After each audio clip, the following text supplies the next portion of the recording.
Welcome to the Golden State Media Concepts, America's Still Beautiful podcast, a weekly news podcast covering all the top positive and uplifting news stories. Are you tired of the same old news? Are you sick of the seemingly endless political spin and negativity? We cover stories that will inspire, uplift, and remind you of the good in the world. Tune into the Golden State Media Concepts, America's Still Beautiful podcast to get all the great and positive news stories of today.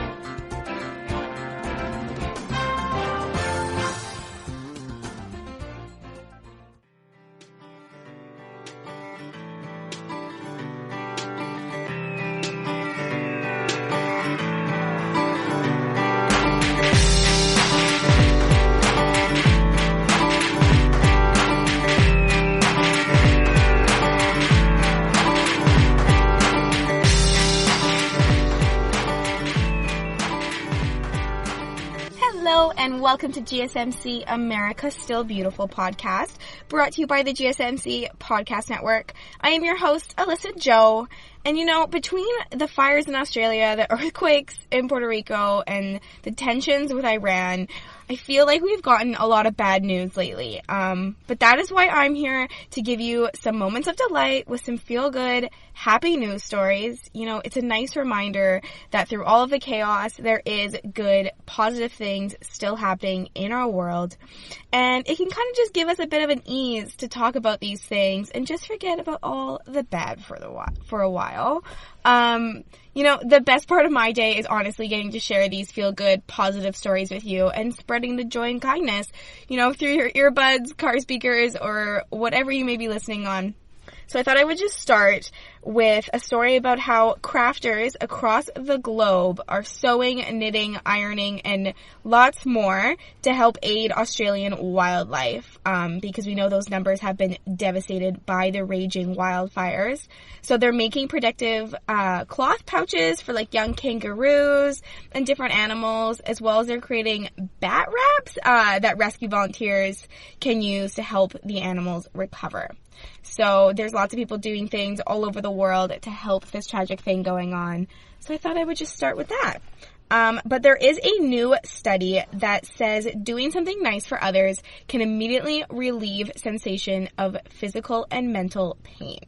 So you know that feel-good feeling you get inside when you do something kind for others. You know, it cheers you right up. It makes your day a lot brighter. Makes you feel good from the inside out. It makes the other person smile just as much as it makes you smile. And wow, like it feels good, right? To do something nice for others and to do a random act of kindness or just a kind gesture in general. And there's a reason for that, and of course, it just feels good to do nice things, but there's actually this impressive new study showing that there might be a lot more behind that, like, warm, fuzzy feeling you get when you do good for others. So, after a number of tests, researchers were able to measure charitable actions, mostly like giving, just kind of feel-good things, in parallel with pain, sensitivity, and management. And it reveals some really startling insights into different reasons why we may choose to give or help others at the cost of our own livelihood. So in order for us to like survive and produce, our brains are evolved to make sacrifices for the sake and well-being of our social groups, even going as far as to risk personal injury or death even to do so. So I just thought this new study is kind of cool.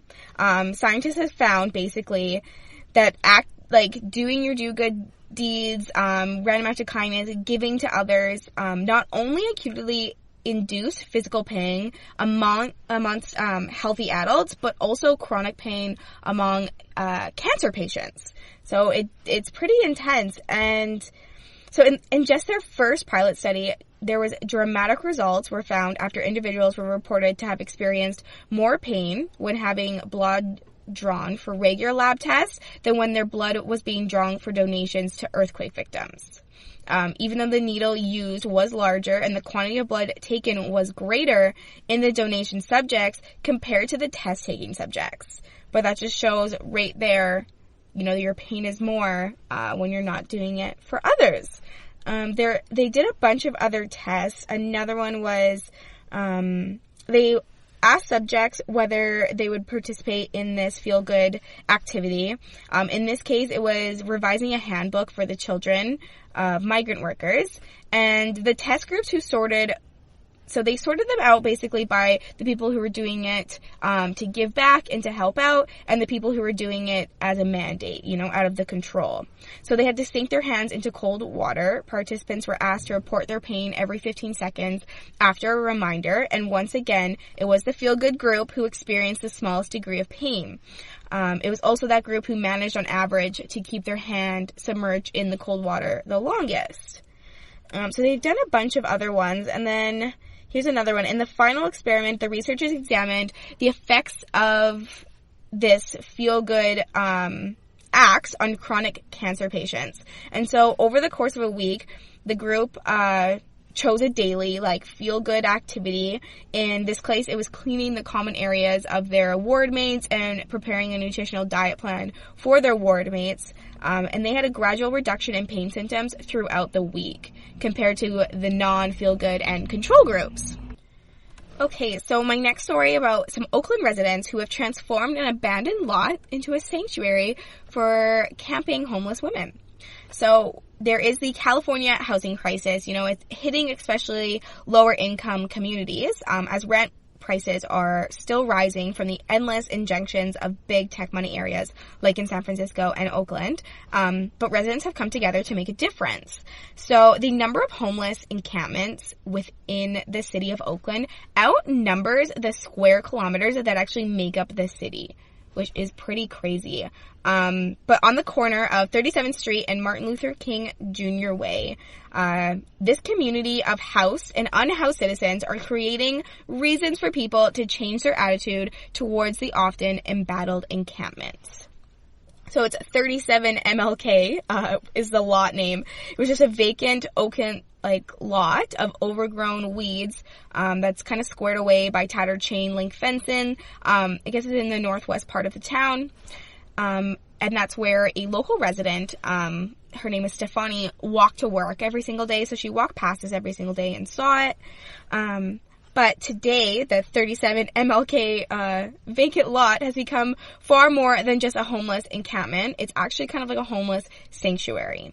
There's even a solar shower, a garden that grows food and flowers, a communal kitchen, and a dining table, camping toilets, and a pump-operated sink, all of which are maintained and kept clean by the campers in the community, which are mostly homeless women.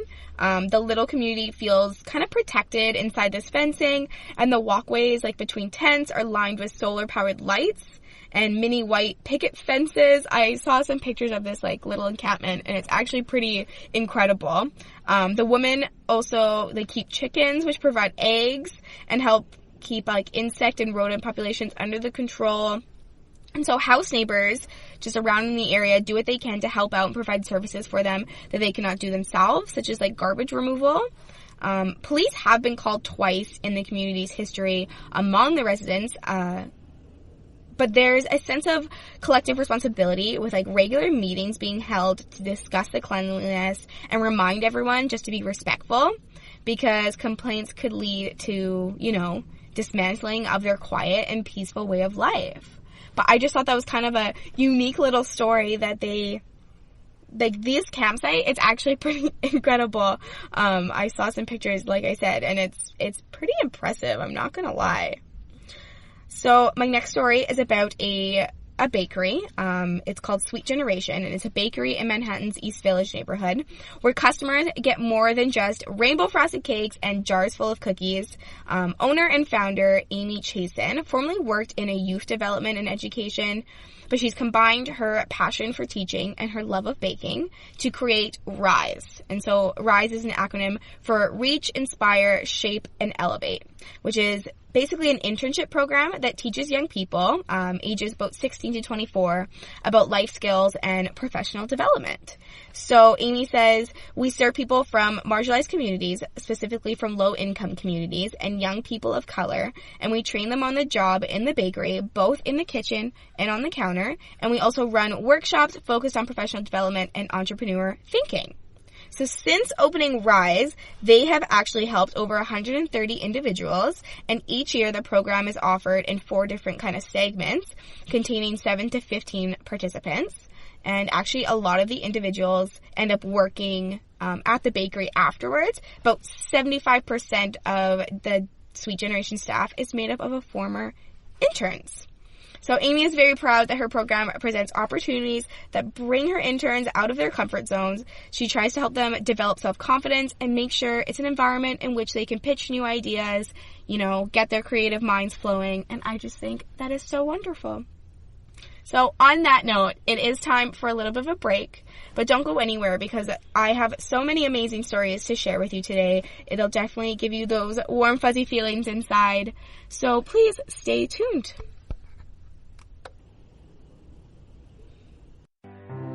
The GSMC Life and Happiness podcast takes you on a journey of exploration. We'll discuss tried and true methods alongside the latest trends of how to best live your life to its fullest and happiest. From psychology to meditation, science to self-help books, the GSMC Life and Happiness podcast will help you to discover what makes you happy and how you can live life being the best you possible. Download the GSMC Life and Happiness podcast on iTunes, Stitcher, SoundCloud, Google Play, or anywhere you find podcasts. Just type GSMC in the search bar.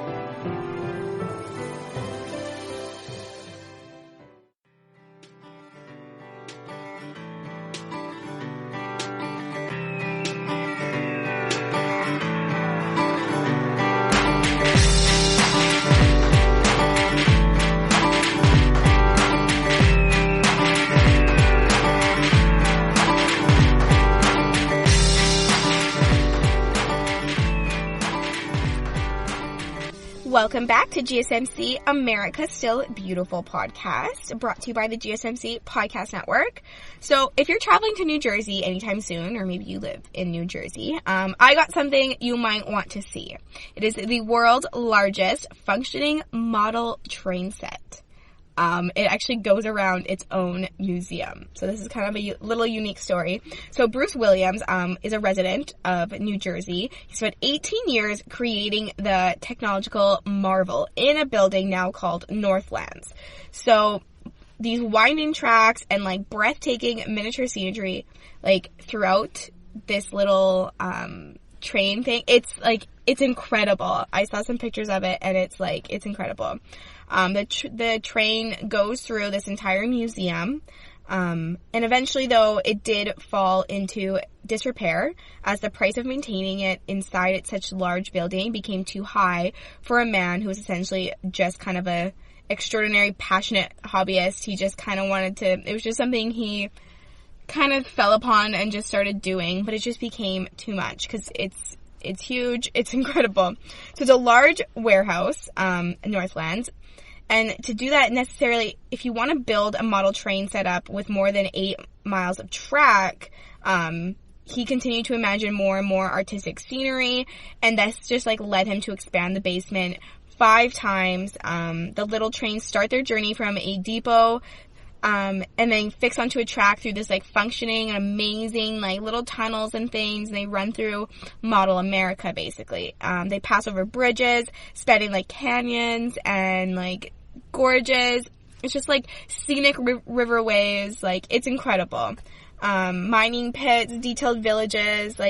It's just nuts, right? And so Bruce began to open the basement twice a year to tours, because his friends suggested you should open this up, you should kind of start getting this going. So he did, and he said it was incredible imagination with others. It was just nuts. And this was in 1996. He made it a year-round attraction. However, such a large building created a large kind of overhead. It was just too large for Bruce, even after opening it to the public, and the project just kind of had to be abandoned. So at this point, the train exhibit, including 12,000 buildings and 100 different trains. This museum also included a historical American doll collection and a 2,000 pipe organ. Crazy. So he was going to have to shut this all down, but now we can thank businessman Tariq Sohail, I hope I'm saying that right, who is the new owner of Northlands, for not tearing it down. So he purchased it just basically after he stumbled upon it while looking for additional warehouse space. He's a businessman, he needed some warehouse space, I guess, and he just stumbled upon it, basically. He runs a distribution business, and he was told by the former owner that it was just, that he could just demolish whatever was inside, like, he was done, right? But he just couldn't do it. So, since Bruce was running it all by himself for so many years, there was a lot of wear and tear on it. So he actually invested $250,000 into the renovation, repairing the lights, the flooring, and much of the train scenery, kind of just like vamping it up again. The renovations have also like included a gift shop and private event space. I guess he's planning to put a movie theater in it, climbing walls, and a model train set classes for kids in the near future. So people have absolutely loved the changes, as they can see more now with the new lights, and there's like spaces to eat, and you can even like have your birthday party at this like model train museum. I just thought that was a little bit of a unique story. So yeah, this businessman, he just could not tear it down. So I guess, you know, if I'm ever ending up in New Jersey, I'm definitely gonna have to check that out. My next story is kind of cute. Scientists have put 3D glasses on a fish. Researchers at the University of Minnesota put 3D glasses on a cuttlefish, and it showed it a video of a shrimp. And I guess what they found helped scientists better understand the species' evolution and could contribute to research in medicine and neuroscience. But I just thought that was kind of cute, putting 3D glasses on a fish. Another little kind of feel-good thing, a 105-year-old woman renewed her driver's license. Her name is Lois Paulson, and she first learned to drive on a farm, and she drove area kids to their schoolhouse in her early teen years, before she ever even needed a license to do so. But just recently, at 105, she successfully renewed her driver's license, making her the 4th oldest licensed driver in Illinois. That is pretty cool. 105 years old and still driving. You must be in pretty good shape. My next story is about a young teen boy who was living in England, and he was saved by a friend living 1,000 miles away in Texas, while they were playing an online video game, and he suddenly had a medical emergency. So his name's Aiden Jackson, and he's, like I said, he was living in England. Sorry, he still is living in England. And he was chatting with his gaming friend online when he suffered a seizure while he was alone in his bedroom. So Aiden's parents were downstairs, and the only person aware that 17-year-old Aiden was in danger was the friend on the other side of his headset. Her name is Dia Lathora, and she's living in Texas. So Dia is 20 years old, and her quick thinking saved Aiden's life. She actually found a phone number to police in the United Kingdom and alerted them about the situation. She couldn't see that he was having a seizure, but recognized it from what she could hear from the receiver.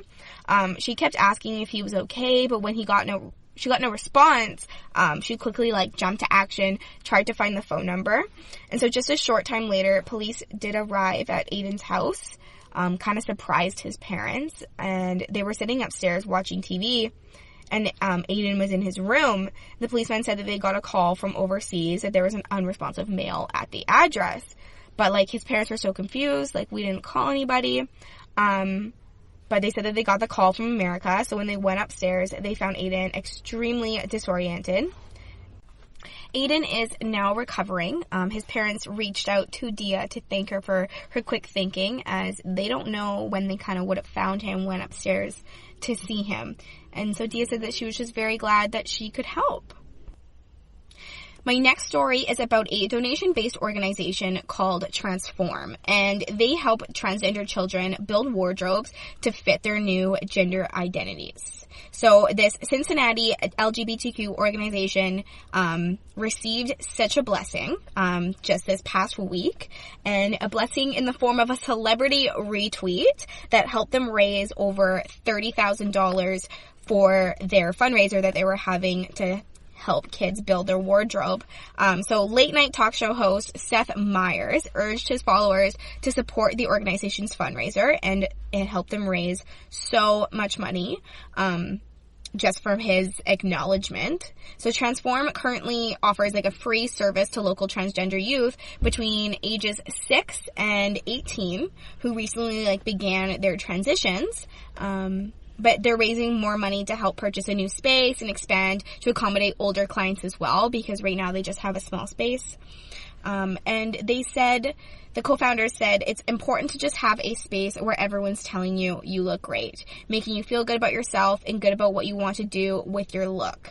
So they said that their goal was to create a sanctuary where young people could pick out clothing to fit their new lifestyles in a comfortable and non-judgmental place. And it totally, leave it up to a celebrity to retweet something like that. They're going to get so much more donations and traffic just towards that because the word just spreads like crazy. So there is now a new garbage disposal device called the Sapura Home, and is being hailed as the only sustainable food waste disposing device available. So if you're all about that sustainable environment and everything, this device is pretty cool. So rather than shredding up your food waste and sending it into like the sewers with a garbage disposal system in your kitchen, this is a contraption that basically collects all of your dinner scraps for composting. Composting is definitely a way to combat climate change while also, relieving additional burden on local landfills and using those valuable nutrients to nourish the earth. So, but of course, composting and doing all that, handling that smelly old food scraps kind of might push people away from wanting to do that, right? It's not definitely the prettiest chore that you get to do. So it kind of veers you away from composting at home. But this device, the Sapura Home, you can attach to any kitchen drain, so homeowners can basically flush all their food down the sink. The food is then collected into a sealed, scent-proof container that can hold up to 4 weeks of waste before it needs to be emptied. It's pretty cool. And so basically you can put anything in this contraption that fits down the drain, and it basically does all the dirty work for you. So yeah, it's getting hailed as the only sustainable food waste disposing device available. Pretty interesting. I'm kind of eager to see that in a home soon, kind of see what it does. But on that note, it is time for a little bit of a break. Don't go anywhere. I do have some more amazing stories to share with you, so stay tuned. Tired of searching the vast jungle of podcasts? Now listen close and hear this out. There's a podcast network that covers just about everything that you've been searching. Hey! The Golden State Media Concepts Podcast Network is here. Nothing less than a podcast bliss with endless hours of podcast coverage.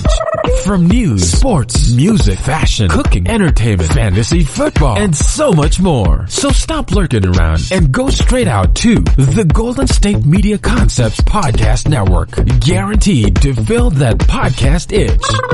Whatever it may be. Visit us at www.gsmcpodcast.com. Follow us on Facebook and Twitter, and download us on iTunes, SoundCloud, and Google Play.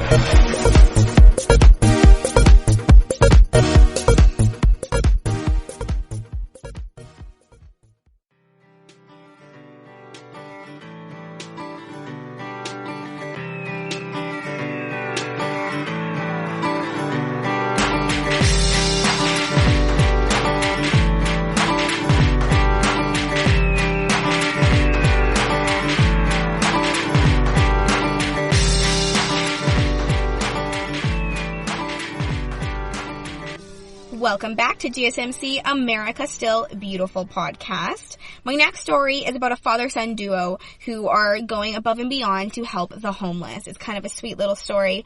It all started when Chase was 4 years old, and he first noticed a homeless person while he was shopping at an outdoor mall in Salt Lake City with his dad. So he asked his dad, just at 4 years old, saying, who are these people and why don't they have a place to stay? He was just curious, basically. His father, John, explained that sometimes people run into some hard times and that they were homeless. He knew that he was kind of looking at an educational opportunity as Chase was asking so many questions, and he could just kind of tell that Chase wanted to help and wanted to maybe do what he can to jump in and try to help these people. So that's when they decided to spend their weekends, father-son weekends, doing more than just playing catch or playing a video game. This duo actually persuaded a local Jamba Juice store to donate more than 100 smoothies, and then they went and handed them out to the homeless. But that's when more ideas started to kind of come about. Chase, who is now actually 10 years old, they've been kind of going out and helping homeless for this many years. So now he's 10 years old, and he wanted to actually get to know the people a little bit better. I think it's a little bit more understanding about who they are, right? So now, once or twice a week, over cheeseburgers and fries, or soup and sandwiches, or tacos, whatever they want, they sit across from some homeless people in a booth, and they share a meal with them while having a conversation and, like, learning more about their life. And Chase would just ask questions about, you know, where they're from, what are their hobbies like, and I guess he said that some would share stories about how they became homeless, and Chase was very interested in learning these things about these people. So now this duo has actually formed such strong relationships with many of the people that they've dined with. They've stayed in touch actually with quite a lot and have helped out quite a lot of people. And during Chase's holiday break from school, they decided to take this Project Empathy, they like to call it. They took it to Las Vegas and Phoenix while traveling in an RV. With one of their actual homeless friends that they met, and they went around to serve lunch at shelters in both cities, and then they visited the Grand Canyon.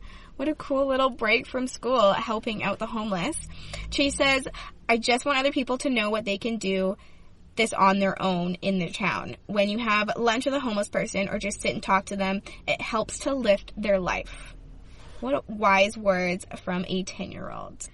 My next story might get some of you animal lovers a little bit excited. It's pretty cute. So a Labrador Retriever and her owner have been helping clean up hundreds of pounds of trash from the beach since this little Labrador Retriever was a pup.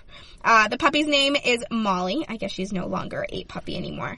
But Molly the Labrador Retriever would always find pieces of trash to play with on the beach, which just inspired her owner, Fliss Cater, to turn the pup's habit into a good cause by encouraging her to just deposit it all into a trash bag. So basically Molly would go around and play with the trash, pick up the trash, and she would just kind of put it in a trash bag, and that's where it all started.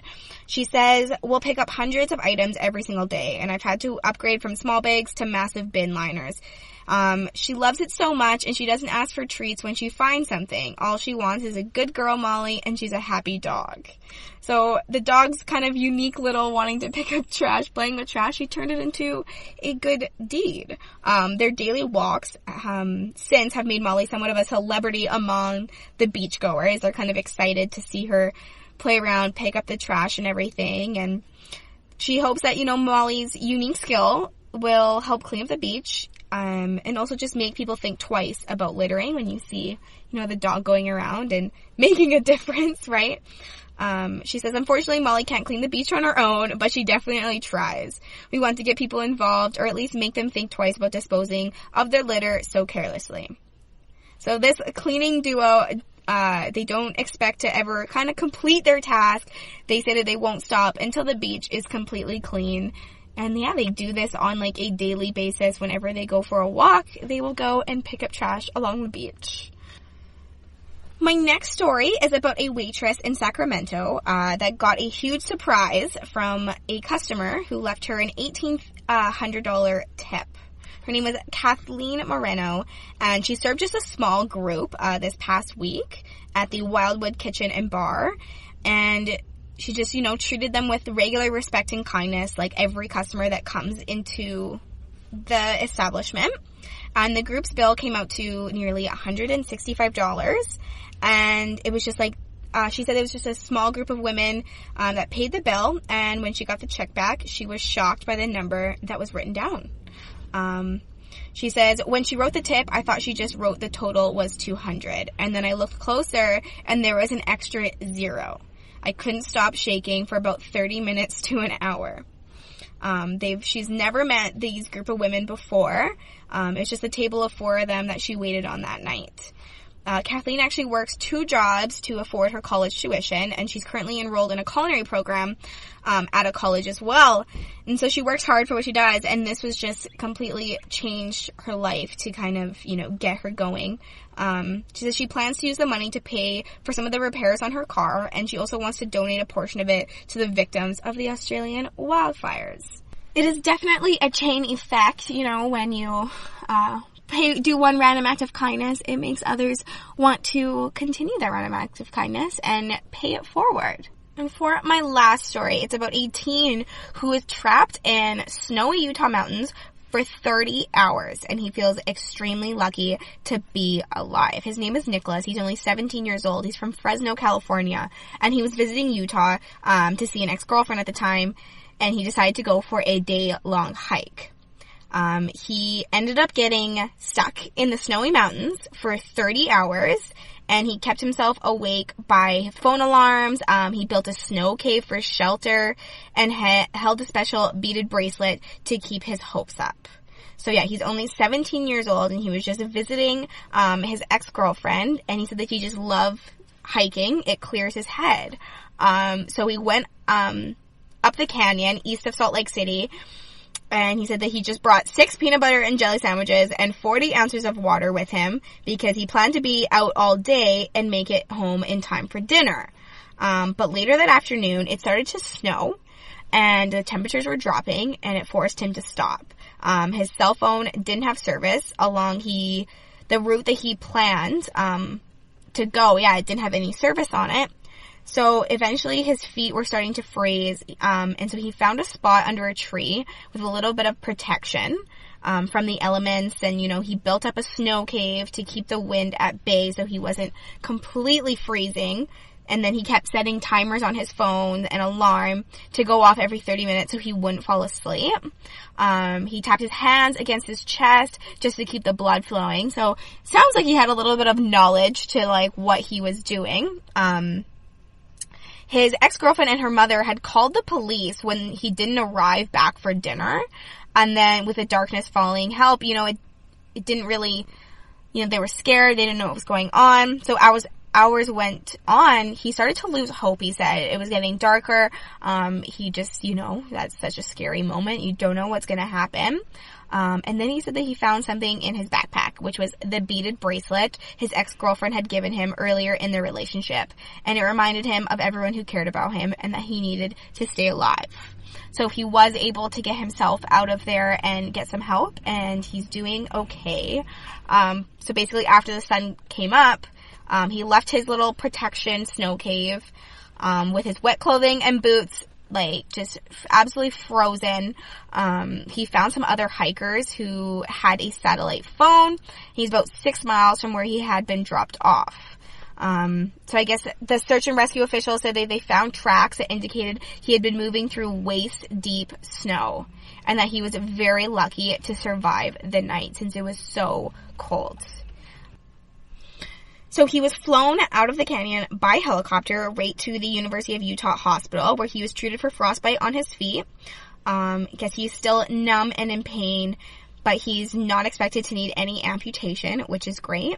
And now he's just looking forward to being released from the hospital, and he's just feeling so very lucky and happy that he is alive today. Well, that is all the feel-good stories I have for you today. Thank you so much for listening to today's episode of GSMC America's Still Beautiful podcast, brought to you by the GSMC Podcast Network. I am your host, Alyssa Jo. As always, I had such an amazing time sharing these stories with you. Please do not forget to hit that subscribe button, like and follow us on social media, and leave a 5-star review. It is greatly appreciated. I look forward to next time. Thank you. You've been listening to the Golden State Media Concepts, America's Still Beautiful podcast, part of the GSMC Podcast Network. You can find this show and others like it at www.gsmcpodcast.com. Download our podcasts on iTunes, Stitcher, SoundCloud, Google Play, or anywhere you find podcasts. Just type in GSMC to find all of our shows. From the GSMC Podcast Network, from social media news to marketing news, and even weird news, the GSMC Podcast Network has you covered. You can also follow us on Twitter and Facebook. Thank you, and we hope you have enjoyed today's episode of the Golden State Media Concepts, America's Still Beautiful podcast.